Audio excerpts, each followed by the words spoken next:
Hey, Aish. I'm gonna non-stop this cunt. You need to move that way when I do it, okay? Dave preps he asked me to cover him, so I cover him. He preps a non-stop, so they make a pretty good boom, and they're good for overpressure to clear cellars and etc. Hey! Fire coming from 12 o'clock! That building! As I'm covering him, we're getting shot at pretty accurately, so I'm trying to return some fire, and you know, probably didn't do much, but I was returning fire. Watch out, Jay!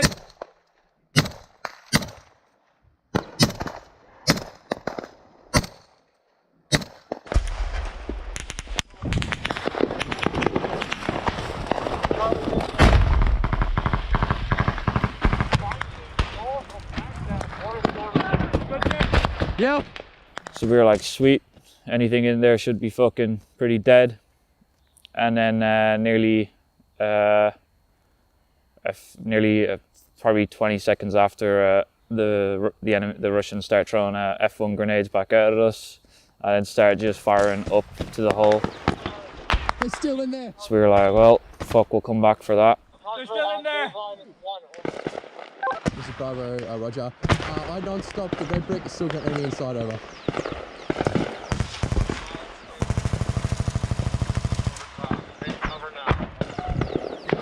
Take cover! Take cover!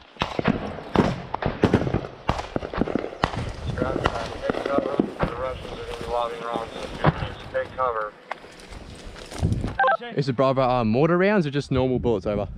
The Russians are going to be lobbing mortars at you very shortly. Take cover now. Mortars incoming! At this stage, we had been taking mortars. They were pretty consistent. They were close, some uncomfortably close, but no direct hits as of yet. Right arm. Yeah, mortars are incoming. Get there quick. Bunker down. Watch the north. Roger. Get up. Enemy mortars! The artillery is getting so accurate that we need to find shelter. And at this point, Permaisk is just a wasteland of rubble. So like hiding places with a roof is very rare. We were able to traverse the area back to a position that we found. Ukrainians had been in it.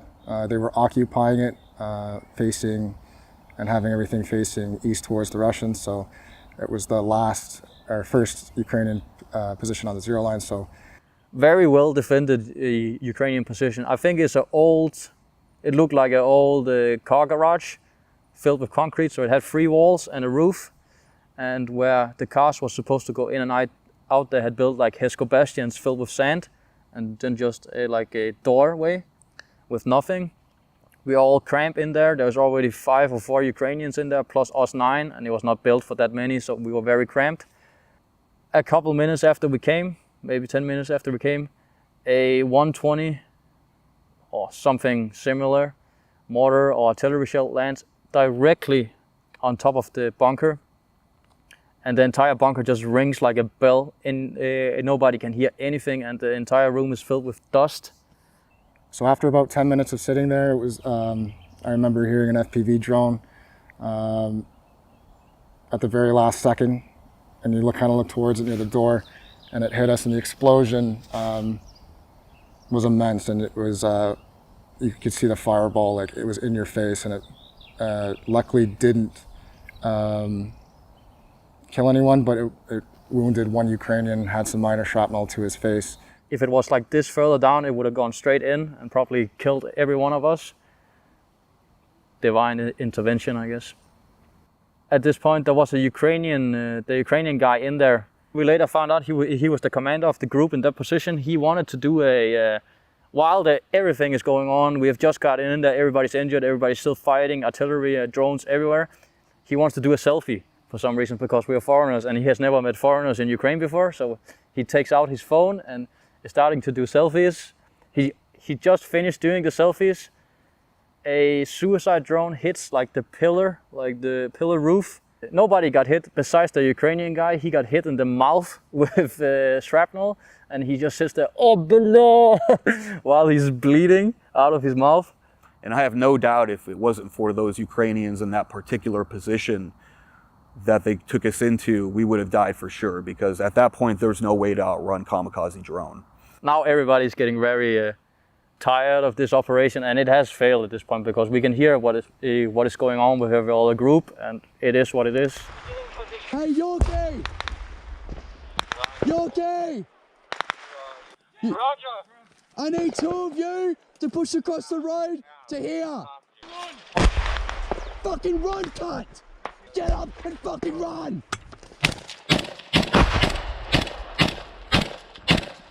Get in here, get in here. Yorkie! Whichever team is hiding in the hole, you need to move forward now.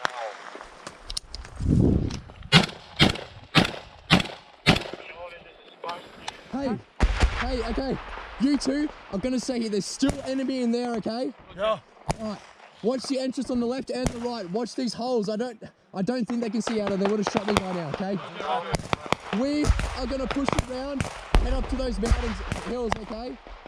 I leave 2 guys at the tunnel entrance that goes to Red Brick, and I take 1 other with me. I tell them, okay, boys, one of you is going to watch the tunnel, one of you is going to watch Red Brick in case some of them try to pop out or shoot at us. Me and 1 other, I'm going to lead him through this 40, 50 meters of open ground, because we didn't know if there were mines there or not. So sent 2 guys over there, and then me and Dave were gonna hold there for a second and try get some other guys across. Then the IDF started coming in, pretty heavy. So we were like, right, we need to move. So we moved across to the building which there was believed to be no enemy in. So we get there. Right, ready, Irish? Yeah. Guys, are you okay? Is everybody all right? Yeah.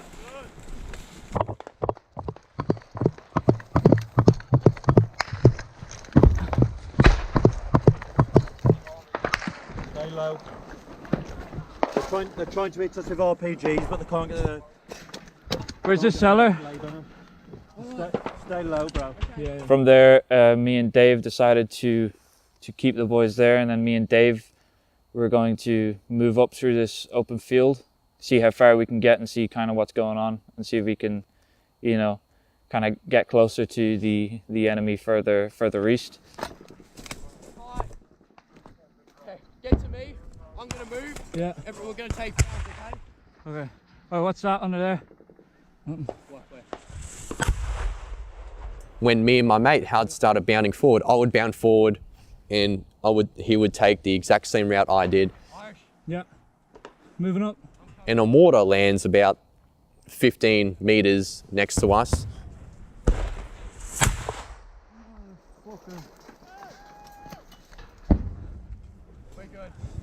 I ask him if he's all right. He's like, "Yep, right, sweet. We got to keep going, man. We got to keep pushing forward because it was close, but we're not dead, we're not injured, so we can still keep going." So I remember we're walking and we stop in that weird building where I shot the rockets with those triangle-shaped walls. And we stopped there for a bit and realized, oh, it's pretty open.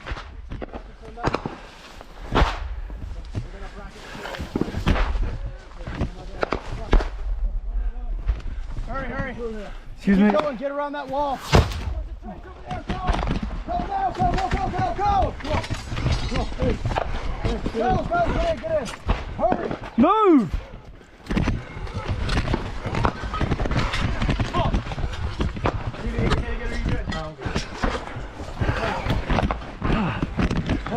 Watch those landmines. Okay. Fuck. I'm going around the back. Bring him to me. Okay. No, we're not safe here. Okay. We need to be on the other side of that wall. Come on, guys. That rocket's gonna fucking murder us. Okay, come on. Help me up, please. Come on. Just get up. Come on. Now move. They're rocketing us like right here, bro.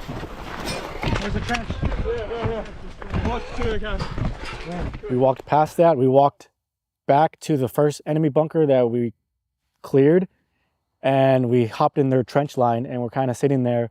And at this point, you know, blood loss is starting to slowly kick in. You know, the adrenaline's starting to slowly wear off.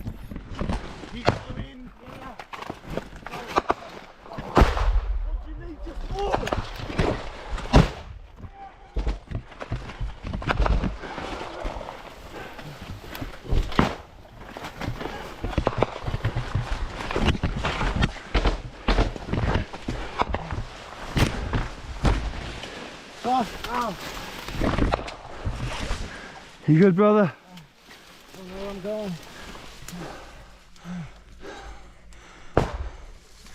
You good? I can't get up. CB's bad, man. I can't get up. I just need help. Yeah. Oh shit. Why? What is it? Stop.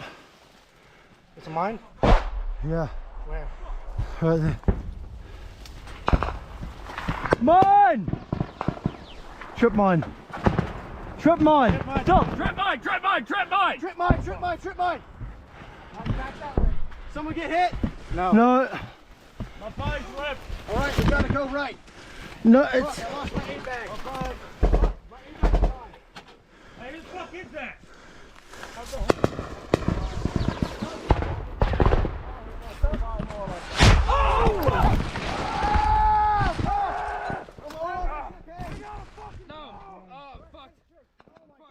We got hit with a pretty direct barrage, and it was a mixture of mortars and AGS fire as well, and that knocked down pretty much everybody at that point. I just feel an explosion above head, and I feel shrapnel hit me, and I fall face down to the ground, and I just felt pain. We had been hit by airburst mortars. We're starting to hit in our position, so that threw me to the ground. Mine.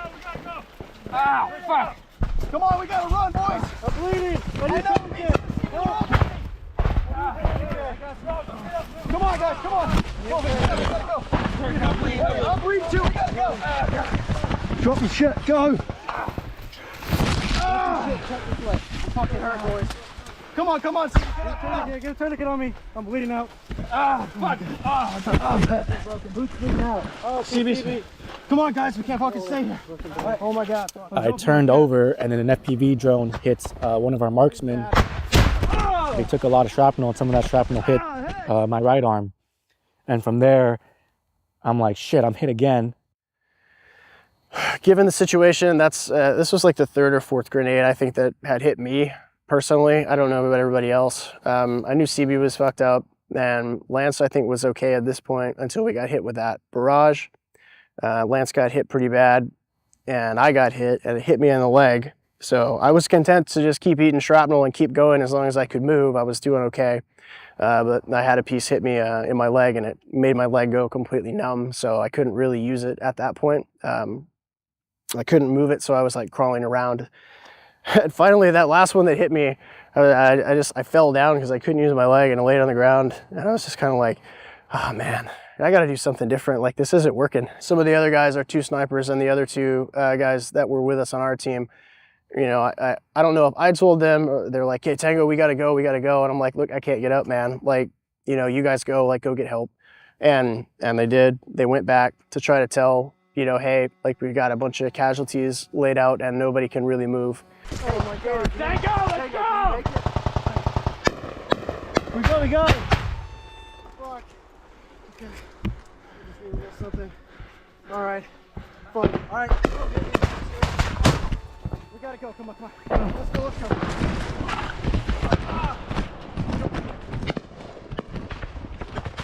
On their way back, they took just obscene amount of drones. I know that hit a lot of guys, and like they were injured pretty badly as well when they got there.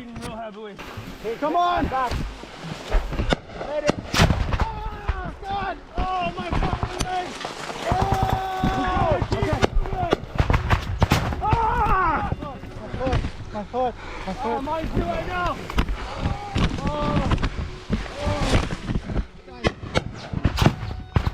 So I sit up, and I can see Lance. He's laying face down. He's trying to get up. And then next thing you know, I just see an explosion off his back. And then as I'm sitting there, I feel like someone took like a sledgehammer or something, like a hammer, and just hit my foot. And my foot just kind of went jiggly. And I realized I just got hit again. And it was a drone dropped a grenade. I don't know what it was. It had to be some type of impact grenade or a VOG round, which is basically a Russian grenade launcher round, because it exploded on impact. Because I remember I watched it hit Lance directly on his back.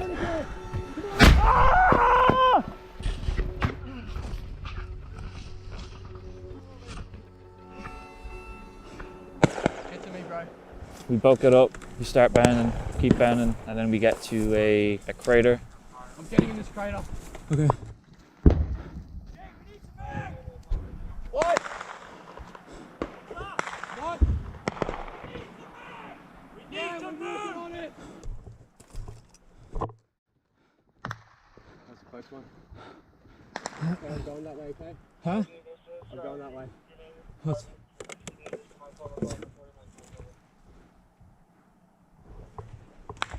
Drone.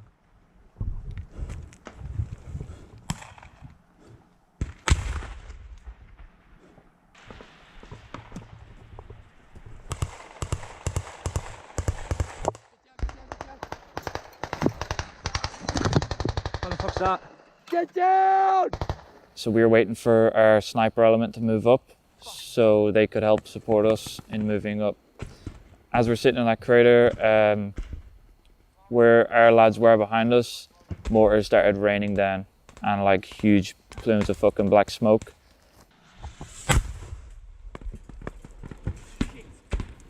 You just seen the mortar where you know your friends are, and that could have hit them and they could be dead. So Yogi! Are they good? we'd be shouting back, and it was a pretty far distance, and with all you can't hear if people are okay or if they're dead. You don't know. Alright, we need to get up on this mound and fucking see if we can catch any cunts out that way. But these aren't clear, so just...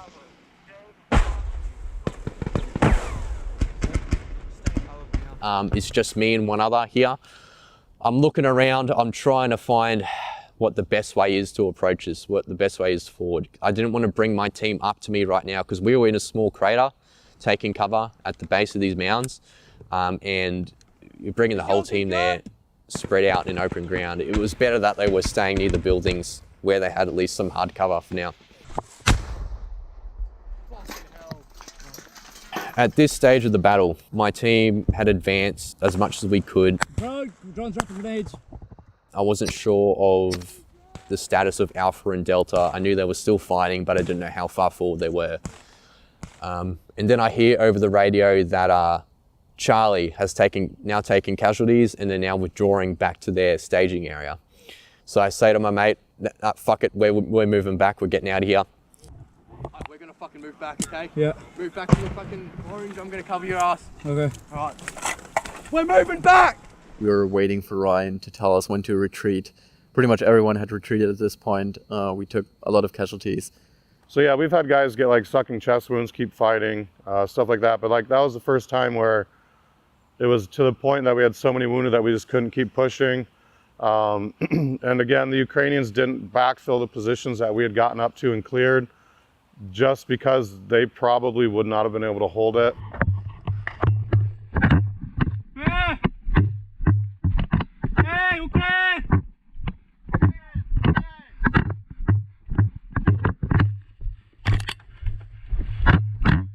Finally, I find the one Ukraine bunkers. There was a good CCP bunkers, only Ukraine CCP bunkers. And I didn't know that there was a medivac bunkers. Так, є ще бочину. Да, ну бочину не кровить. Забити. Сину, Саню.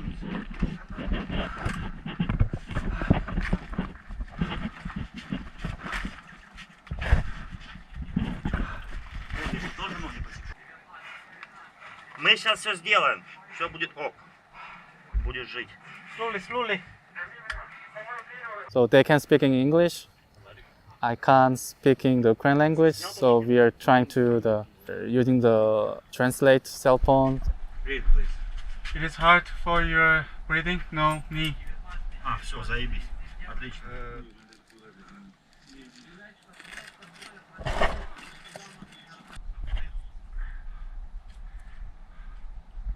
Не-не-не.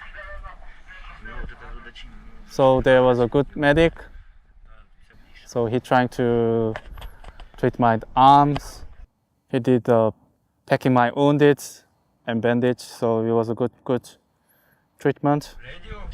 HQ. 59. Мы 59, yes. Пише той казав.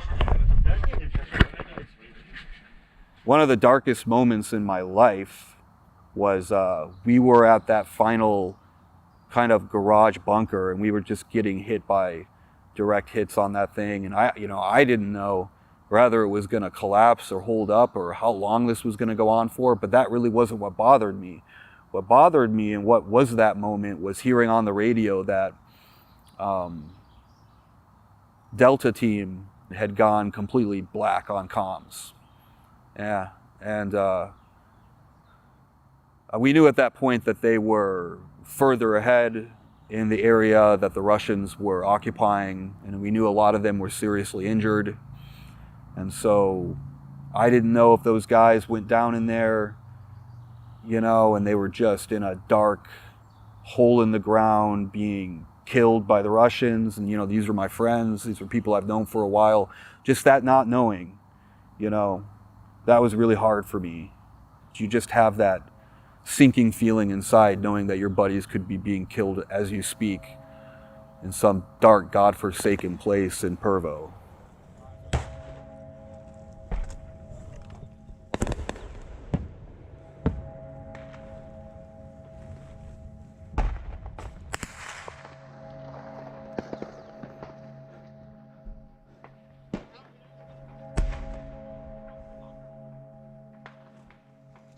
When I was treating CB, I had my aid bag set off to the side, and it got hit with not direct mortar, but it got hit pretty bad and it was shredded. So I went to pick it up. I didn't realize that, and then all my equipment went everywhere. And I tried to look for stuff that I could get, and immediately there was freaking rockets coming overhead. So I grabbed a handful of shit and then just went with CB to go keep moving. Dubs was right next to me right after I got hit. I think he was fine at this point. And then we got hit with another barrage of mortars, but this time I'm pretty sure it was an air burst round that hit down, because he was laying right next to me when he got hit really bad, and it tore right through his guts and hit him in the side. So he was pretty fucked. And so I immediately, because I asked him hey, how bad am I bleeding? And he was oh, it's not bleeding that bad, it's just slow. I was like, okay. And then bam, freaking snap got him. And I think that's what probably killed Lance too at that point. So Dubs got hit, and I started just trying to work on him as quickly as I could. It got up. And at this point I had been hit everywhere except my left arm. And I had 2 pieces of shrapnel in my hand and in my elbow, my right side, my back. I was bleeding pretty good. Wasn't dead. So I was like, okay, fuck it. I just gotta help, these guys as much as I can. So started stripping Dubs, checking him, making sure everything was good. It was definitely not good. He had a massive hole in his side from a piece of a mortar. And at this point, I think Bubbles actually showed up, one of the guys from Finland that we had, and he was pretty messed up. That mortar had taken 3 of his fingers off.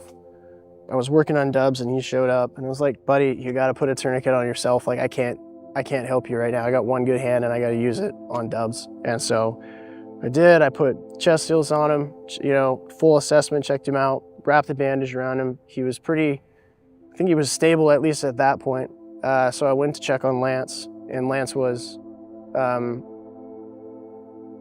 he said yo, Tango, help me. I didn't know that he was injured at that point. I thought he was just staying low.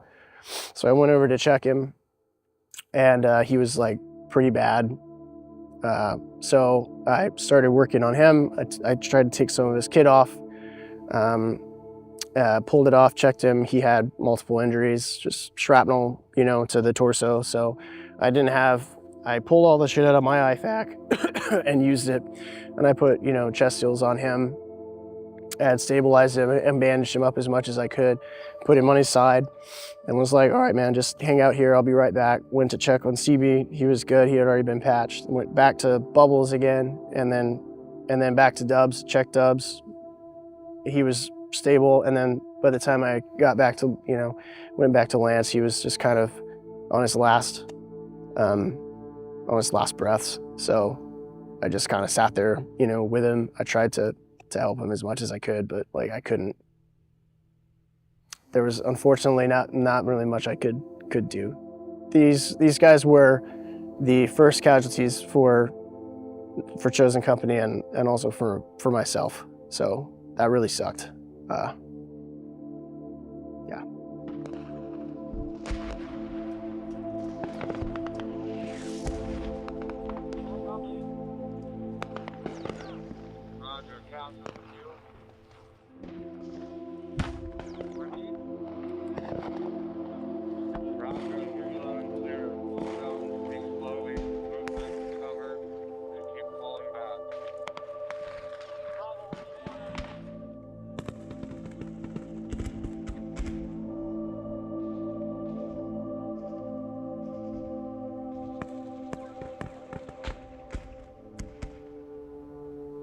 I didn't really realize it at the time, but you know, Lance was gone. But still, at the moment, we had everyone else was wounded. I was hurt. I wasn't thinking, but I didn't know he was dead. Just thought like maybe, you know, he could have passed out from his wounds. Who knows? But at that point, he was dead. And I remember just looking up at the sky, thinking, "Fuck, I'm gonna probably die in this field." You know, I fought in Ukraine in 2022. I was here with the Ukrainian unit with the Da Vinci Wolves. You know, I had seen combat with them, but nothing like this. And for me, the biggest thing that I was afraid was not dying. I was more afraid of the phone call that my family would get that I was killed. And that fucked with me more mentally, if anything. Dubs was doing okay. CB was injured. I'm not sure if he had his rifle with him or not, but I knew there was a Russian position like 30 meters away, and we had just been fighting with them again, like for the second time. So I thought for sure, like, all right, you know, they can definitely see us on the drone as soon as these guys figure out that we're all wounded, or maybe there's like one guy alive, they're gonna come out and finish the job. Like, so I was trying really hard to just like stay with my guys, because I had Dubs to my left and Doubles over here, and I had my rifle and my one good hand. So I was trying to maintain security on there and put in a few rounds on the bunker to keep them in there so they wouldn't come out and try to fucking fight us, because if they did, man, they would have had it. It would have been pretty easy.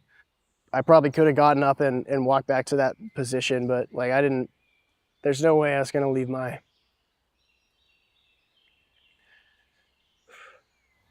there's no way I was gonna leave my guys like that, so. Watch the ground move. Okay. We're gonna fucking get back to Polly Cave.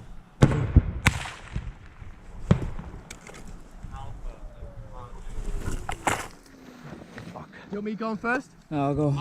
I'll go get shells first. Yep, to the pit. Yep.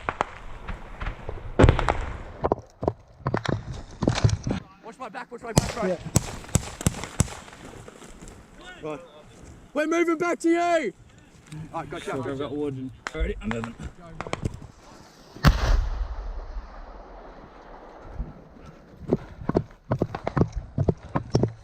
You okay? Dave walks back. He's looking for mines and trying to get back the route we came. So he'd bound up, and then I just run like a fucking idiot and not even think about the mines. Eventually we got back to the lads, and at that point I think we had two casualties. Both were shrapnel. Thankfully nothing too bad. We hit. What? Just your finger, yeah? You good? Oh, good, yeah. Shrapnel. Yeah. Wait. But at that point we were trying to figure out like what can we do at this situation, and then mortar started raining down. like accurately. So we knew we needed to get out of that field or that lane. 2 men down.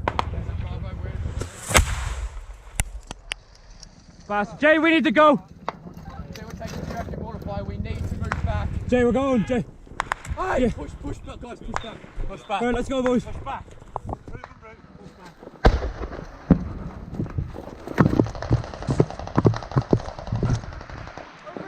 Yeah, they're coming. Fire support, Yorkie. Come on, boys. Let's get going. Hey, reference red brick. See? 2 fingers left, the house in depth. See, not the white wall, but the one to the right, slightly further along. Is that okay? See, yep.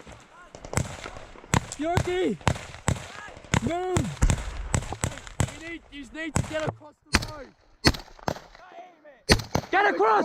Proven route back. Right. Move in pairs. Move in pairs. Pairs. It's this way. Fuck, righto. Moving. Yeah. Please fucking keep me on. Yeah, I'm last man, boys. I was last man at that peel, and then another mortar hits like just behind me. There was a decomposed Russian body, and the mortar hits, and like the Russian's fucking head and his helmet flies off into the sky, and then I'm covered in like dead Russian like shit, stank like fuck, and I was like fuck, but I was okay.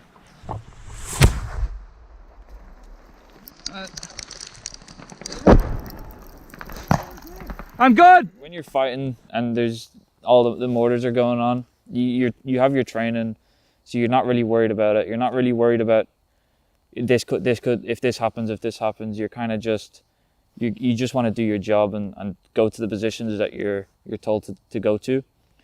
But you know, when one of your friends gets hit, that's probably when you know, there is a part of you that you need to turn that off. But I think anyone's lying. Like when one of your friends gets hit, then you start to worry, and that's probably the main thing you're worried about. I know for me anyway, I'm mainly worried about my friends and then how to get them out of there. Very good friend of mine, who I've been friends with for a long time. I was very close with him. I hear he calls my name. Yeah. What's up? But I was like, "What's up?" And he was like, "I'm hit." And he just keeps calling me. He's like, Irish. And I was like, "What's up? Where are you hit?" And he's like, I couldn't hear anything. So I was kind of like, if I leave this crater, I'm going to be probably fucked up. But I was screaming like, Yorkie's man down, Yorkie's man down. And at this point, I really started panicking, because, you know, when it's your friend, a very good friend, it's like, fuck. Yorkie, where you hit? Yorkie's man down. Man down. Fuck. I made the decision there and then to run over and see what's wrong with my friend. He took shrapnel straight through the testicle into his leg. Where you hit? Am I bleeding? Just tell him I'm bleeding. No. A mortar had come down and injured 3 of our guys. Shrapnel to the ankle. One had shrapnel in his back, and the other actually caught shrapnel to his testicle, and he lost that testicle later on. This is what Yorkie says. He goes, if I lost my nut, man, I'm going to be pissed. And I was like, nah, you haven't. But it turns out he did. Go, mate, let's get the fuck out of here. Yeah. Let's get a fire another one. Right. Let's go. Go. Ow. So he walks, I come in behind him. At that point, I'm pretty fucking angry. Checked him out. I was like, nothing serious. Well, it was serious. His ball got blown off. But, you know, in terms of losing your life, it wasn't serious. So, Is it? Yeah, but... Sorry, Jay! It's alright, fuck it. Yeah, We'll right. even do it. he's like, am I bleeding? I'm like, nah, you're good, man. So he gets up and walks. Go. Charlie's already moved back at this point, and my team, we're now split into 2. One half of the team leaves first, goes all the way back to Kyiv with the Ukrainian sapper that was with him. And then the rest of the team, the rest of my team, the 4 of us, then push back. We're fighting and withdrawing at the same time. So fighting, withdraw, we'd run, stop, shoot, keep going back. Jay! Jay, let's go! Irish, take your bag! What? No, leave it. Fuck me. You good? Leave the bag, leave. Fuck it off, bro. No. Let's go! Gander, let's go. Gander, right, give me the bag. Quick. Right, let's go, bro. We get to the point where we have to turn to cross the road, and I hear these voices, and I recognize these voices, but they're not anyone from my team. I'm like, I can't tell who that is. And at the time, I could they were yelling my name or yelling bravo, bravo, we're over here. And I thought it was a sniper team. I thought it was one of our guys, Swede. And I get there, I get around the edge of the building, and it's two of our guys, one medic and an injured, and he's treating him because at this point he can't move. And the Charlie team had to go. They were going to go back, and then once the rest of the team were there in their staging area, they were going to come back and grab him. Yeah. You go, you go. There was another casualty from Charlie team, and he was a big guy. You right? Yeah. All right, I need a couple of men. Lads, hurry up! Pick them Move up. quickly, we're taking fire. Can you walk at all? So I'm saying to this guy, I'm like, you're gonna have to try walk somehow. We get him up, and I put his arm over my shoulder, and we start like slowly, like bit by bit, getting him somewhere safe where he could be treated. Be very careful over by that wood pile. Go on, pick them up. Can you limp? Yeah, baby. All right. I just gotta get up. Yeah. All right, grab your arm under here. Okay. Ready? Go. Yorkie, obviously his ball was hit by shrapnel, his testicle. So he's in quite a lot of pain. So I'm like holding his hand and shit. I'm like, you're good, man. You already have a kid in the way. You'll be fine. And he's telling me to fuck off. So that was a good time.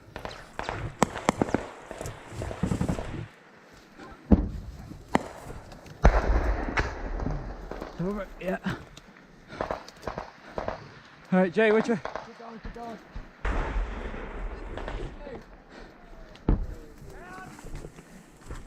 Medic on scene.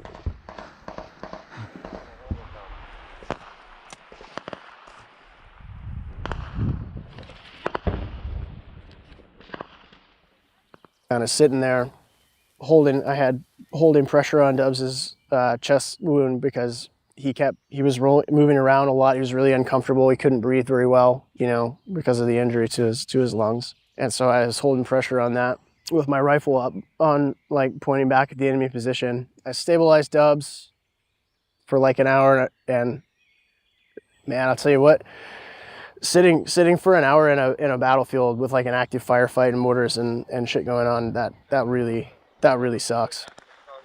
I just remember looking up in the field and hearing Tango working on Dubs. And I remember hearing the final words of Dubs of what he was saying. And then he passed on too. His wounds were too much. He died, 5 meters away from Lance. I had a cross for a long time, and kind of was like, as I was working on my casualties, it like fell out of my vest, and I was like looking at it, and I was like, well, I guess I'm gonna go. Probably gonna go see my dad today. When I die, so that'll be nice. But I thought that, and then like immediately, I was just like, nah, fuck that. Like, if they want to kill us, they're gonna have to work for it. So I went and I pulled everybody's rifles and all the grenades that I could find on their kit and their gear, and I set it in the middle so that I could reach it.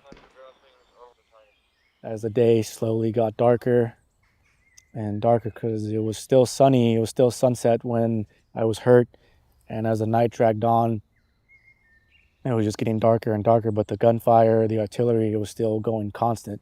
We started hearing voices, and we thought it sounded like Russian voices.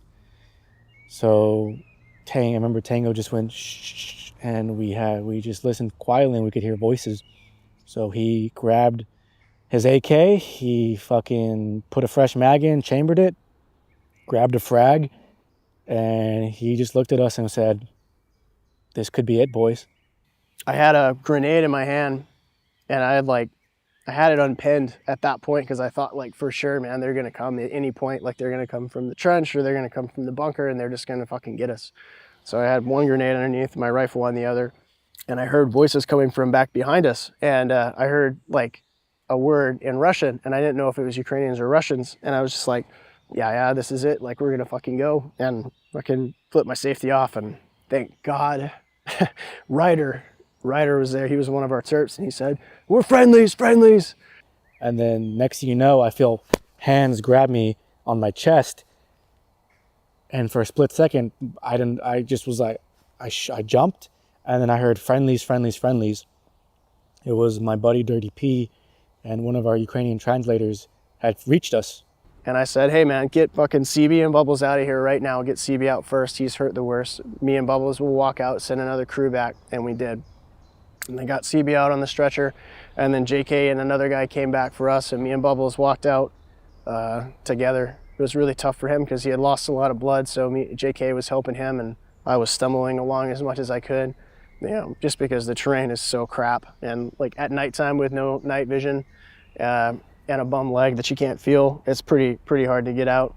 I was also pretty worried about stepping on mines, but at the same time, I was like, it's dark, I can't tell, there's nothing I can do, so.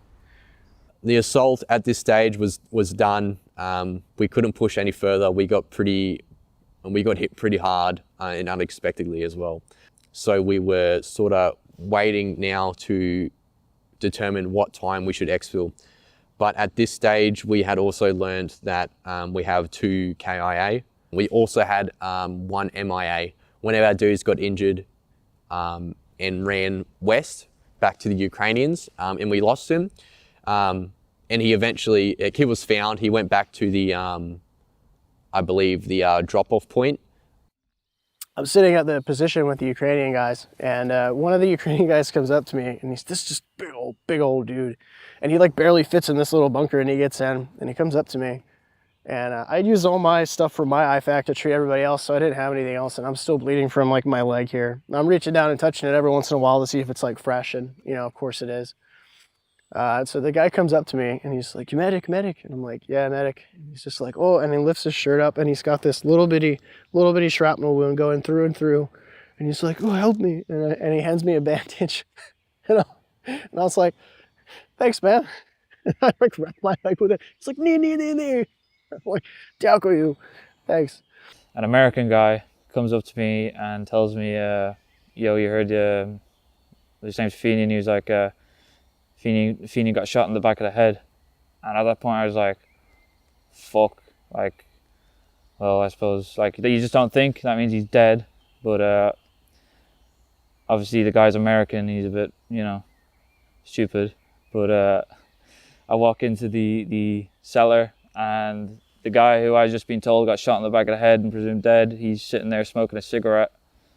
And I'm like, I got a cigarette, and I'm like, all right, Feeney, mate. And he's like, yeah, like, heard you got shot in the back of the head. And he goes, yeah. We dropped the casualties at the edge of the village. The Ukrainians take him, they hold him there, and then the rest of us who can still fight go back to the drop-off point. We have to cross open ground. We have to go forward and try and grab the body of Dubs, or Andrew Webber, his name. We get to his body. Thankfully it's closer than we thought. I believe some Ukrainians, when they tried to bring him out earlier, had brought him back and then had to leave him because they were taking too many drones and IDF. We didn't have a stretcher at this point, so we had to carry him, but his body had gone through rigor mortis at that stage, so he was very stiff. So it made him easier to carry, so we would each grab a limb, pull him up, and then go. We get to the drop-off point. The Humvee comes in, and we load Dubs onto the Humvee. As we're about to leave, I'm looking at the drop-off point, the building that's next to it, and I just see this ball of fire just explode in front of me, probably about 20 25 meters. It looks like an artillery round. It hit the building direct, and I believe the Russians were watching us, waiting to see where we were going, and as soon as we stopped, they probably launched the artillery to try and hit us, trying to hit the Humvee. Thankfully, it didn't. So we all start screaming like, let's get the fuck out of here, let's go. And we have to pile onto the Humvee. We have a dude hanging onto the side of the Humvee outside the door. We have to hold onto him, make sure he doesn't fall off. And we have other dudes laying on top of each other. I'm laying on dubs because there's nowhere else to lay. As we were driving out of Pervomaisk, we had RPGs firing at us, trying to hit us, but thankfully, no. And then we get to the Kazavak point, and then we offload dubs, and like we're just smoking cigarettes, like trying to fucking, figure out what's going on. And then that's when CB comes out on a hospital bed. CB was another one, again, a good friend of mine, and he was another one that was believed to be dead. So when I seen him on the fucking stretcher, I was like, okay, he's alive, cool. But as he's rolling by, he goes, we lost Lance and Dubs. So that was kind of a shit moment. I didn't realize it, and Tingle told me after, but I was about maybe 30 minutes from dying. 30 more minutes laying in that field in Donetsk and Pervo, and I definitely would have died either from bleeding out or from shivering to death from hypothermia. Yeah, it was a really weird feeling walking around a hospital butt ass naked, but like they cut all my, my pants off, obviously, my freaking dick swinging out everywhere. And I'm laying on the table, they take all my other clothes off, and they're like digging shrapnel out of me on the table, which freaking sucked. No anesthetic, of course, because we're real men, right? This is a piece of a VOG round. So this is the one that got me in the leg and cut my nerve. This crappy little fingernail piece size of metal, shrapnel's a killer out here on this battlefield. And that's why I tell like anybody who asks, I literally tell them, hey man, if you're gonna be out here doing work, you need to have a freaking protective vest. You need to have a flak vest. Like it's not gonna stop a bullet maybe, but it'll stop shrapnel and that'll save your life. I remember seeing Finian like in the hallway and he's looking at me all weird because I guess I didn't realize like everybody else had gotten to the hospital and they didn't have any news about us. And I think our team Delta was the last one to get evacuated. So everybody thought we were all dead. And they was like looking at me, man, like looking at me all weird, like he'd seen a ghost or some shit. And I'm like, hey, what's up, man? So.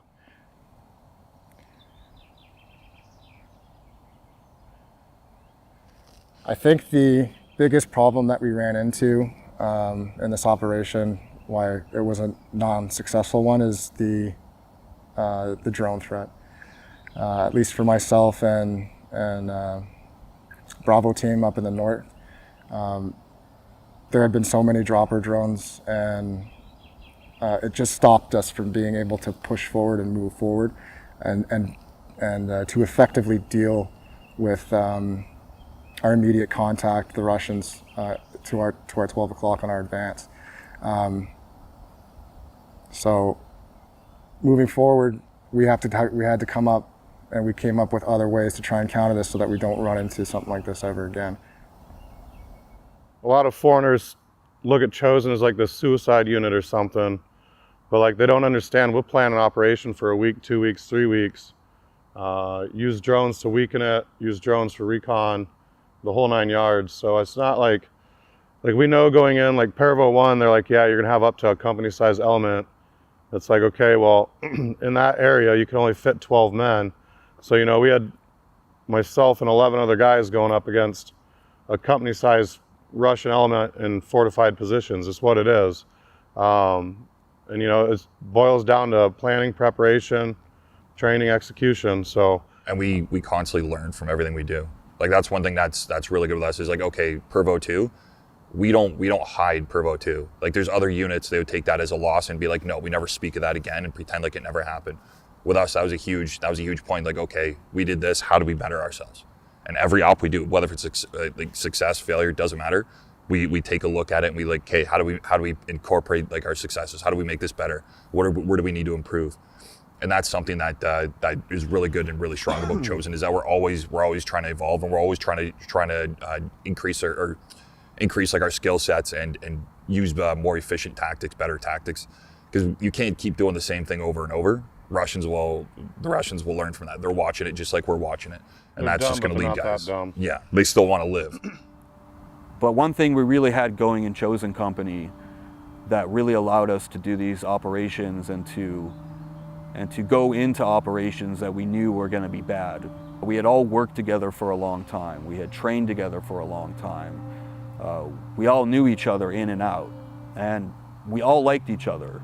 You know, obviously you like some people more than others, but I didn't have any bad blood with a single person there. And I would have done anything that I could in my power to ensure that that person, you know, was capable of doing their job, and at the end of the day they came back from doing their job.